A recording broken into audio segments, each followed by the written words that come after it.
a few top tips then for the next few weeks between now and September before you start. We've also got student finance written down. That's a really important thing to sort out.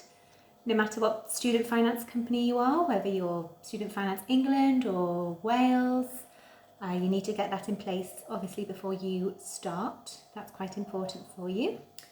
And your accommodation, you need to consider that. Will you be living at home? Are you local? If not, and you're moving away, why not come and have a look at our halls or see what rooms we've got available. We've got some great accommodation on site.